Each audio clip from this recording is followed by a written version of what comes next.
நல்ல மொறு மொறுன்ட்டு கிறிஸ்பியான ஆனியன் பக்கோடா. நான் சொல்கிற டிப்ஸை ஃபாலோ பண்ணிங்கன்னா உங்களுக்குமே இந்த மாதிரி நல்ல கிறிஸ்பியாக கிடைக்கும். அதுவும் இஃப்தார் டைமில் நோம்பு கஞ்சி கூட வச்சு சாப்பிட்றதுக்கு செம்மையாக இருக்கும். நீங்களும் ட்ரை பண்ணி பாருங்கள். 3 வெங்காயம் நல்லா பெரிய சைஸ் எடுத்திருக்கேன். சென்டரில் இருக்க பார்ட்லாம் இந்த மாதிரி எடுத்துருங்க. இப்போ இதை ஸ்லைஸ் பண்ணிக்கலாம். நல்லா நீட்டாக இந்த மாதிரி கட் பண்ணிக்கோங்க. இப்போ 2-3 பீஸ் பூண்டு வந்து நல்லா இடித்து தோலோடு இந்த மாதிரி சேர்த்துக்கிறேன். அதுக்கப்புறம் 2-3 பீஸ் இஞ்சியும் இந்த மாதிரி நான் தட்டி சேர்த்துக்கிறேன். எல்லாம் கம்மியாக தான் சேர்க்கணும், ரொம்ப அதிகமாக சேர்த்தா ஸ்மெல் அதிகமாக இருக்கும்.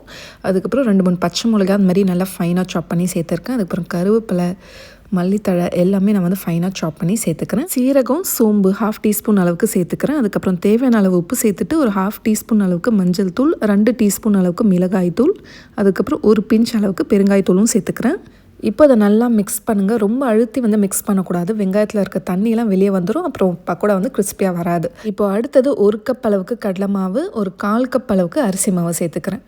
இப்போது இது கொஞ்சம் கூட தண்ணியே தேவைப்படாது. வெங்காயத்தில் விட்டுற தண்ணியே போதும். இதை மிக்ஸ் பண்ணுறதுக்கு தேவைப்பட்ட தண்ணி தெளித்து தான் வந்து நம்ம மிக்ஸ் பண்ணணும். தண்ணி ஊற்றி மிக்ஸ் பண்ணிங்கன்னா போண்டா மாதிரி தான் வரும், பக்கோடா மாதிரி வராது. இந்த மாதிரி லேசான கை யூஸ் பண்ணி நல்லா மிக்ஸ் பண்ணிக்கோங்க. இதெல்லாம் நம்ம செய்யும் போதே அதுக்கு முன்னாடியே வந்து ஆயில் வந்து ஹீட் பண்ணுறதுக்காக வச்சிடணும்.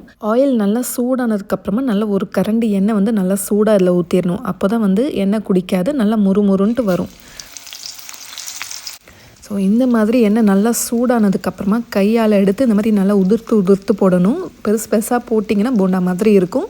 ஸோ இந்த மாதிரி நல்லா உங்களுக்கு கிறிஸ்பியாக வேணும்னா இந்த மாதிரி தனித்தனியாக உதிர்த்து போடணும். மொத்தமாக போட்டிங்கன்னா உள்ளே வந்து வேகாது, உள்ளே வந்து மாவு அப்படியே இருக்கும். 2 சைடுமே நல்லா கிறிஸ்பியானதுக்கப்புறமா இப்போ எடுத்துடலாம். எவ்வளோ கிறிஸ்பியாக இருக்குது பார்த்தீங்கன்னா, இது எவ்வளோ நேரம் ஆனாலுமே முறுமுறுன்ட்டே இருக்கும். இப்போ சூடான எண்ணெயில் கொஞ்சமாக கருவேப்பிலை நல்லா ஃப்ரை பண்ணி இதுக்கு மேலே வந்து போட்டுருங்க. அவ்வளோதாங்க, நல்ல முறுமுறுன்ட்டு ஆனியன் பக்கோடா ரெடி. இது நோம்பு கஞ்சி கூட வச்சு சாப்பிட்டிங்கன்னா செம்மையாக இருக்கும். நீங்களும் ட்ரை பண்ணி பாருங்கள்.